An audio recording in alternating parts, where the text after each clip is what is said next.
Just overall in the United States, we know that about 1 in 4 girls and 1 in 6 boys will be sexually assaulted before their 18th birthday. Human trafficking overall is about $150 billion plus industry. In the United States alone, it's about a $32 billion plus industry and growing. Unfortunately, it's a growing problem. Instead of selling drugs, they're selling people. And the advantage to selling a person is you can sell them over and over and over again. So for parents that want to protect their children, what are active ways, intelligent ways that they can deal with that? You've got to pay attention to what your kids are doing on social media. Social media is a cruel place for kids. Hi, I'm Moshe Popak and welcome to Common Denominator. Today we speak with Amanda Altman. Amanda is the CEO of Kristi House, which serves exclusively as the nationally accredited Children's Advocacy Center responsible for all cases in Miami-Dade County involving child sex abuse and sex trafficking. She'll tell us about the incredible work they're doing and how all of us can do our part to keep our kids safe.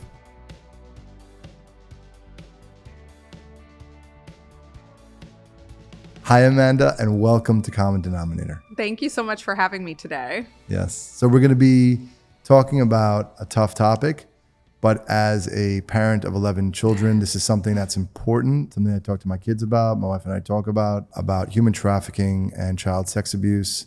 And you as CEO of Kristi House really has knowledge on that subject, and it's important work that you do. What does Kristi House do, and what do you do in Kristi House? So Kristi House is Miami-Dade County's nationally accredited Children's Advocacy Center. We were founded in 1995, so this is actually our 30th anniversary this year.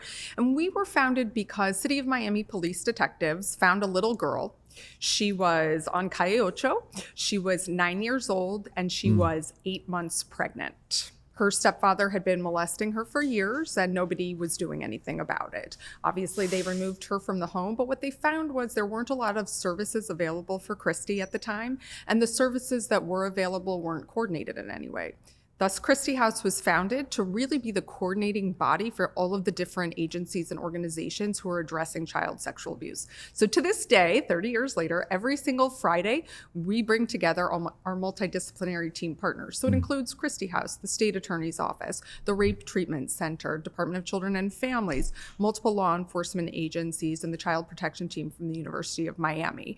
And what we do is we talk about the cases that have come in the week before, and we revisit cases as they're progressing through the system, so we can make sure that every child and family is getting the services that they need, not duplicating services, and we're holding each other accountable to make sure that we're all doing our jobs.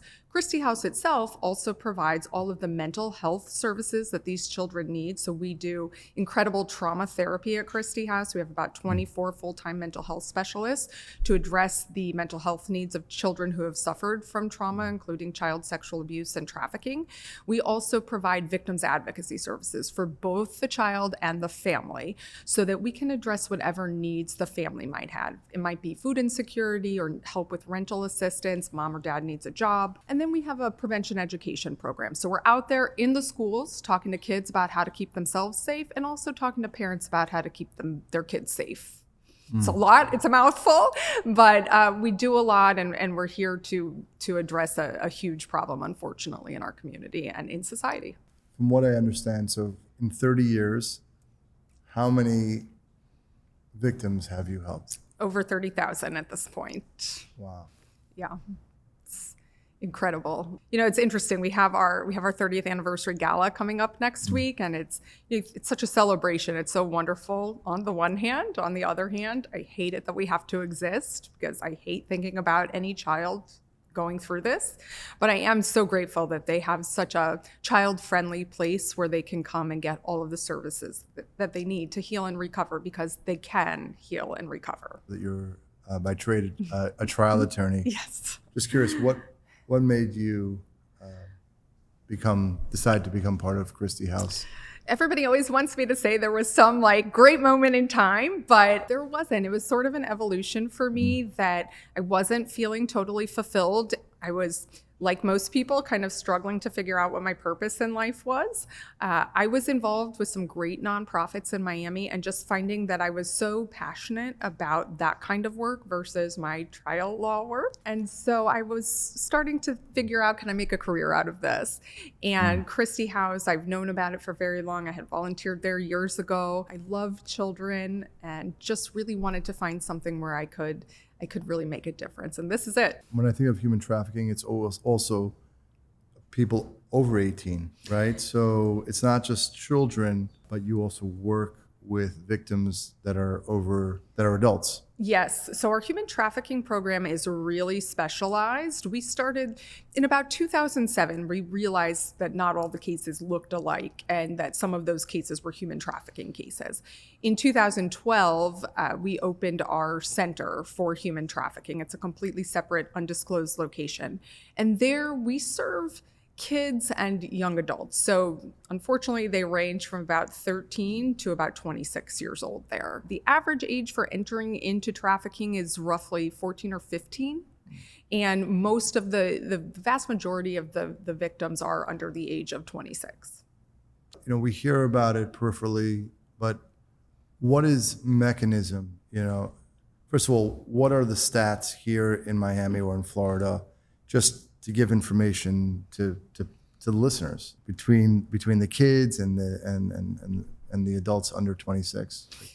They're not great stats. So just overall in the United States, we know that about 1 in 4 girls and 1 in 6 boys will be sexually assaulted before their 18th birthday. Terrible statistic right there. That's a real stat. So 25% of girls. Yeah. Wow, that's a tremendous stat. It's pretty terrible. I didn't know that stat. Wow. It's pretty terrible. When it comes to human trafficking, Florida ranks number 3 in the country for reported incidents of human trafficking. We've been number 3 for a while now, unfortunately. And where we're sitting in Miami-Dade County ranks number 1 in the state of Florida. So not good statistics again. Human trafficking overall is about a $150 billion plus industry. In the United States alone, it's about a $32 billion plus industry and growing. Unfortunately, it's a growing problem. And when you say human trafficking, what's the goal of the trafficker? Instead of selling drugs, they're selling people. And the advantage to selling a person is you can sell them over and over and over again. When you sell a brick of cocaine, you've sold it, it's gone. You got to find another one, a person. You can sell them over and over.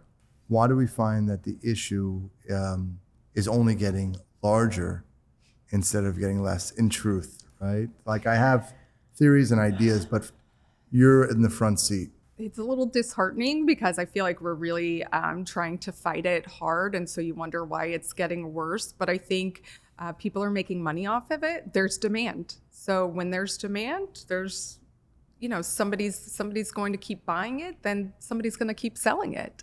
And so as the demand increases, or at least doesn't decrease, then the supply also has to increase to meet that demand. People ask me a lot about immigration. I do think that immigration policies have been a problem for the United States. It's very easy to get, or it has been at least very easy to get people across the border. So that definitely poses problems in the United States. The interesting thing, though, is the vast majority of our clients, and I was just reviewing some numbers that we were reporting to the federal government yesterday, the vast majority of our clients in our human trafficking program were born and raised in Florida. They did not immigrate here. Maybe their parents did, but the child themselves are not immigrants. And so, while I do think immigration plays a role, I think there are other things. I think it's demand, and we talk about this a lot, actually, that if we need to go after the Johns more, the people who are actually buying it, as opposed to just going after the people who are selling it. Do you feel that the criminal penalties are strong enough and the enforcement and the ability to enforce is strong enough in reality? I do not. The laws have taken quite a while to catch up. So for a while, we're really fortunate here in Miami-Dade County. We have a state attorney who recognized this problem really long before many other states did. She found creative ways to prosecute these people, even when the human trafficking laws hadn't quite caught up. So they're starting to catch up now, but these cases are really hard to prove. And you really still need a victim to testify.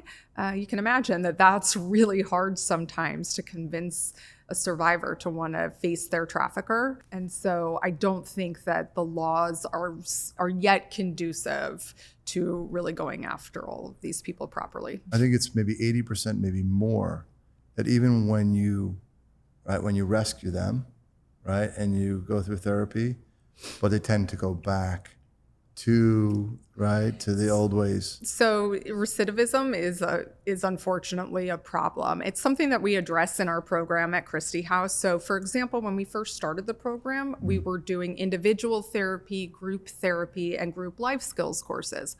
All of those things are great, but if you can't set a person on a path to independence and success, then they're going to go back to the life, because at least in the life, their basic needs are being met, sometimes even a little bit more than their basic needs.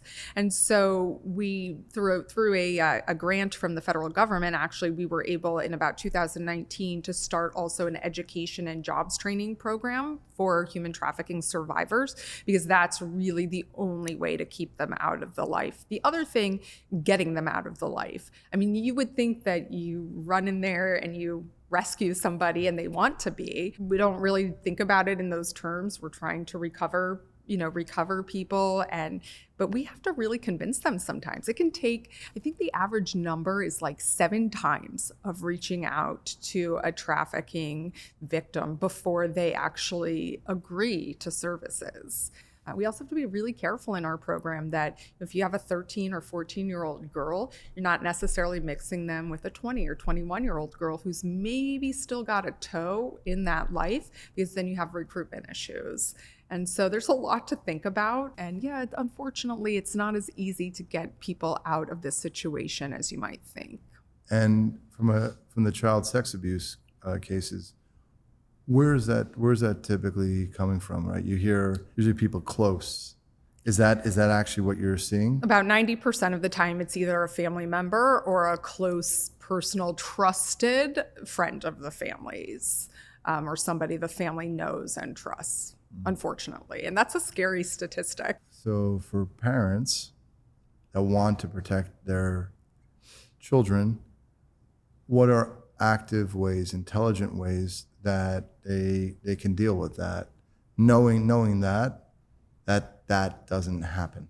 So number one is talking to your kids. I mean, this is a tough topic, as you said when we started this podcast, but you have to talk to your kids about it. And you can't, obviously you want it to be age appropriate, but you can't sugarcoat everything either. Using proper language, talking about body parts with the proper terms is really important for kids. So I would say number one is talking to your kids. Number two, listen to your kids. If your child tells you that somebody's making them uncomfortable, or, Uncle Sal is coming over for dinner tonight, and your child suddenly is kind of recoiling or doesn't want to give Uncle Sal a hug or a kiss, don't make them. Listen to your child. Your child's body, it's their body. And if they're uncomfortable with something, you need to listen to that. Number three, what we're seeing a lot of now is online solicitation and online trafficking and online, sextortion and things like that. And so I feel badly saying this to parents, because parents have so much on their plates already, but you have got to pay attention to what your kids are doing online. If your child has a phone, you need to put in every parental protection that you possibly can. You need to be monitoring your child's text messages. You need to be monitoring their emails. If your child, I used to say, when my stepson was a little bit younger, he loved video games, and he would wear, the headphones, and he'd be interacting with somebody through the headphones while he's playing the game. Well, sometimes you've got to put the headphones on and play with your kids so who they're interacting with. And social media, you've got to pay attention to what your kids are doing on social media. Social media is a cruel place for kids. Is there any regulation on social media at this point? Not really, no. There's been a lot of talk, and even in some places, laws passed regarding what age you have to be to have a social media account, but kids can find ways around all of that. The enforcement issues on those kinds of things are really, really challenging. It's up to parents to really police that and enforce that for their kids. My second oldest son told me that I should not give any electronics at all, ever, to any of the kids, because that's what they do. They're able to figure out ways, especially when your brain's not fully developed before 18. Absolutely. Right? Actually, it's like 26 before your brain is Brain's really fully right. developed. And so if you think about that, it's like your kids should really not have any electronic devices. They make things like, phones where really all you can do is like the flip phones. Exactly, right? That's what I give them. All you can do is make a call because, you want your child to have access to you, and you want to be able to get in touch with your child. But at the same time, all of these other apps that are available out there and the internet itself. We do a great program at Kristi House for kids who have exhibited problematic sexual behaviors. So you're talking about a 9-year-old boy who's exposed himself to his 7-year-old little sister and her friends. We don't want to prosecute that child. You want to bring him in and do a group session with him so that he can understand what he did was wrong. Well, that child probably learned that from the internet. He didn't just make it up. He learned it from somewhere, and it's most likely an electronic device and everything that's available on it. It would even be cartoons or things that would pop, and then there would be pop-ups. Absolutely. So parents need to realize that. Why do you think Miami? What's specific to Miami-Dade County? Right, Florida number 3, and Miami-Dade County number 1 county. Yeah. What's going on here? Miami's a lot of fun, isn't it? We've got right. It's a little bit like Vegas. What happens in Miami stays in Miami. You come here to have a good time. We're becoming a little bit of a less transient place, but we're still very much a tourist destination.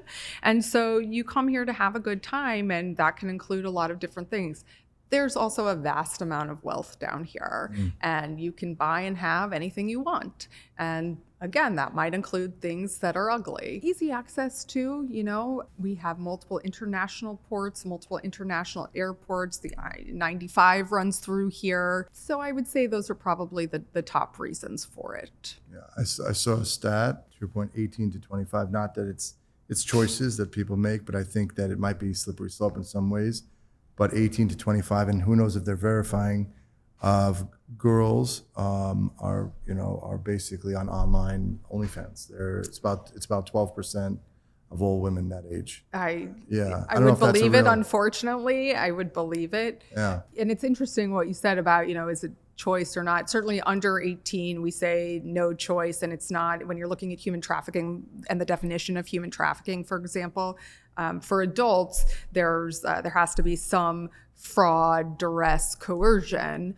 There has to be some element of that for it to actually be considered human trafficking. But of course, hard barrier, right? Hard barrier from a legal perspective. Yes, exactly. Right. In children, of course, there does not have to be a component because a child cannot choose to go into that life. Right. I know my son was telling me in certain countries, consent, right, is 14, 16, 15, 16, right? Which is, right, I just came back. I was in Dubai and for business. Mm-hmm. And I think it was 16 there. I think that's what he was telling me.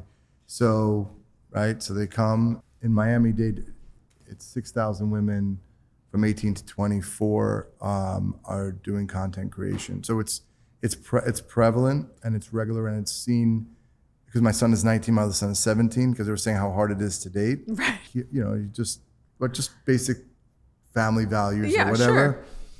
And that's becoming regular. Are you seeing an uptick over the past, let's just say since COVID, as far as cases, human trafficking cases? Is it continuing to grow? It continues to grow, unfortunately. Yeah. And COVID was terrible for kids, by the way. Well over 50% of abuse cases are reported by school personnel. Kids were not in school during COVID. So COVID was terrible for kids. They were locked at home with parents who were under severe stressors. And so things were happening to kids at home. We saw a huge decline in our numbers then, but we knew it wasn't because the incidents were decreasing. It was that the reporting was decreasing. Today we're we're well above now our pre-COVID numbers. We had a spike after kids kind of came back to school full time. We saw a spike which was anticipated, and now we're back to really, above the pre-COVID numbers. It's interesting that the DCF hotline is reporting fewer calls into the abuse hotline right now. We'd like to think it's because of our prevention efforts. I don't think that's the reality. I'm not sure exactly what's going on. I would think maybe some of the general political climate and things happening here right now are discouraging people from reporting. I hate it when the numbers are up and when people ask me, oh, are you busy at Kristi House? And, oh yeah, we're really busy. And then it's like, oh, wait, we're really busy. That's not necessary. Is it a good thing or is it a bad thing? I don't know. I think it's some of both. It's a bad thing because this problem continues. It's a good thing that we're busy, I guess, because people are reporting it and we're able to address it. I know we were talking about before that the industry is about $150 billion industry. And I think just from a numbers perspective, a friend of mine who works in this space almost 20 years, he's just exhausted because the dollars, when he goes to governments and he tries to get dollars to fight this, I think he said it's just maybe 1 to 2 billion worldwide fighting this. So maybe US is the one, but then other countries, they're not fighting it as much, but it's a $150 billion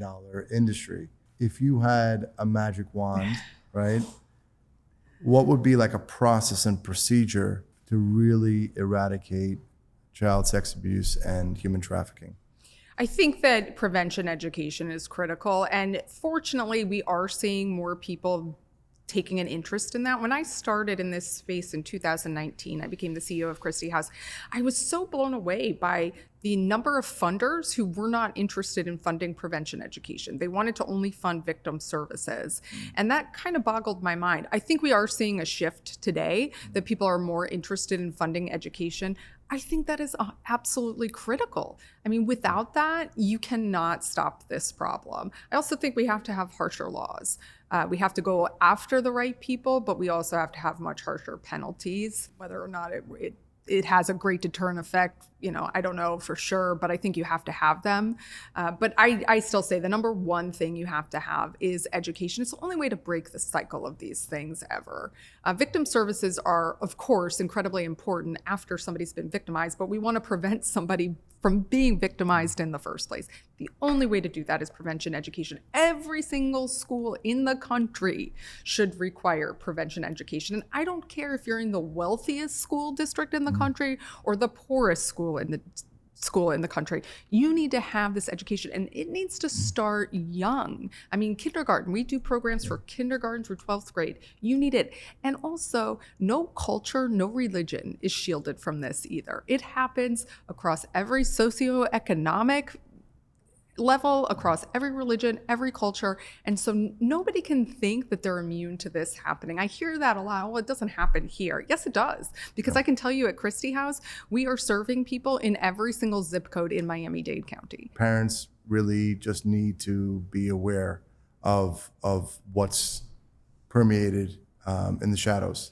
Absolutely. And parents should be advocating for this kind of education, not shying away from it. And they do. I mean, unfortunately, parents do shy away. Oh, I don't want my kids learning about that. If I don't teach them about it, it isn't going to happen. That's not true. I went to all boys Orthodox Jewish school, up, and all stories came out. And my college, my university, just settled the case where the principal and a few other people knew, and it was maybe 50 students that he abused. Wow. So it's a tragedy, and that came out. There was a settlement. Shiva University just had a settlement. Wow. Yeah, and I knew I was there the same time as him. Oh. I stayed away from the fellow. I don't know. I just had a bad instinct about him. Yeah, and to your point, kids know, and if you educate them, and then you gotta recognize that.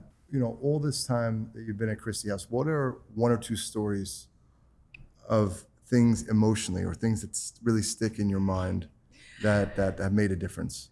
Sometimes in our human trafficking program, it's hard to see victories. It's hard to know. I ask myself at least once a week, are we making a difference with this program? It's a very expensive program to run. The kids who come into that program have faced incredibly complex trauma. they don't always, a lot of them are developmentally delayed as well because of that trauma. A lot of them come in very young and already have kids. They don't necessarily go on to recover the way that a child who's experienced other types of sexual abuse might recover. And so it can be really hard to see that you're making a difference in that program. But over the last couple of years, since we started our education and jobs training program, we've had a couple of girls graduate with their associate's degrees, and we recently had somebody graduate with a bachelor's degree. So to me, that's telling me, when I ask myself that question, are we making a difference? 100% we're making a difference.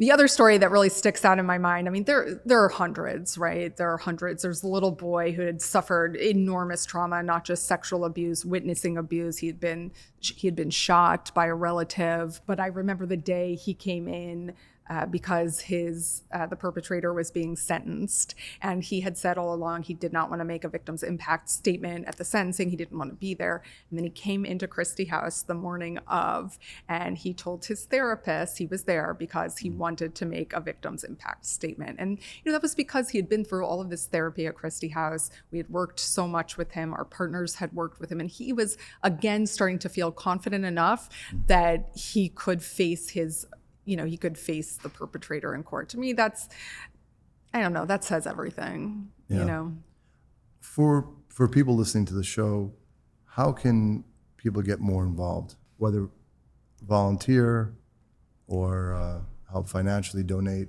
How would they be able to? So there's lots of ways to get involved. One way is we have a whole calendar of educational programs that we do. So I highly recommend, if you go to our website, just kristihouse.org, you can see our calendar of educational events. So I highly recommend those. They're all evidence-based, things that have been, tested, tried and true programming given by our specialists. We have volunteer opportunities at Kristi House as well. A lot of it's not as interesting as people might think, because it's a little bit hard to actually work with the kids since they're victims of horrible crimes usually. Working with the kids isn't always the thing, but we have lots of needs. We are always doing drives for food, drives for toys, drives for school supplies and backpacks. And of course, I mean, in my mind, the number one thing is we always need financial help. We do get some money from the government, some money from the county, but a lot of our funding just comes from generous donors, whether they're individuals or family foundations or corporations. And we really count on that to keep our doors open. And we have multiple locations in Miami-Dade County to make it easily accessible to people. We have transportation that we can pick up clients and bring them to one of our centers. So, we have a really robust program after 30 years, but it's only made possible by the generosity of our community. Sometimes when you don't realize you're making an impact, but kind of an analogy that I remember, I think there was an audit that was set up, an audit government agency, and it cost them, I think it was maybe like $10 million. Yeah. And they found like $5 million worth of fraud. The mayor at the time was like, okay, what do we need this department for? Doesn't matter. Meanwhile, the fraud spiked up to 50 million. So existing just in those days where it's like, it makes a difference. Looking back now at your work, what's something that you're grateful for? Oh gosh, there's so many things that I'm grateful for. I'm incredibly grateful for the team that we have at Kristi House. I think we have built just an amazing team. We have about 85 employees there. All of them, they're not all therapists, they're not all advocates. Some of them, it might be the administrative person who's running the office or answering the phone when it rings, but each one of them plays a really critical role. I hope they know that. I hope that they feel that, because really without any one of them, the wheels would not keep on turning. And I just think that we have, a lot of times the wealthier individuals, when something does happen in their family, they'll call me and say, can you refer me to a private therapist? And I always say, if that's what you really want, yes, I can. But Kristi House has the best trained trauma therapists. In fact, we take what we do and we train other clinicians in the community so that we can help build capacity. And so when I'm able to talk about those kinds of things and talk about just the incredible team that we have there, I mean, that just fills me with so much gratitude, because that's how you help the kids, right? With having this great team of people who are well trained, know what they're doing, and are so passionate. That's the key, right? They are so passionate about helping these kids and helping their families. And every night when I go home, and sometimes my husband will joke, because, I'd go home after a day in court and sometimes I'd have tears, and he'd be like, "Oh, what did the opposing counsel say to you today to put you into tears?" And now he says, "Well, I still come home in tears quite a bit, but these are real tears. These are real problems, real atrocities that are happening, but I see so much good too, and so much good in our team doing this incredible work." I really, really appreciate that. Again, it's kristihouse.org, right? Yes. If you want to get involved. And Amanda, this has been a hard topic, and what you're doing is amazing. Thank you. you. So thank you. And I really appreciate it. Thank you. Thank you. Thank you so much for having me. Of course. Hope you enjoyed my conversation with Amanda. If you haven't already, please take a moment to hit that subscribe button on your favorite podcast platform. Subscribing ensures you never miss an episode, and it helps us continue to bring you meaningful conversations that make a difference. Thank you for being part of our growing community. We couldn't do this without you. Have a great day, and I'll talk to you again soon.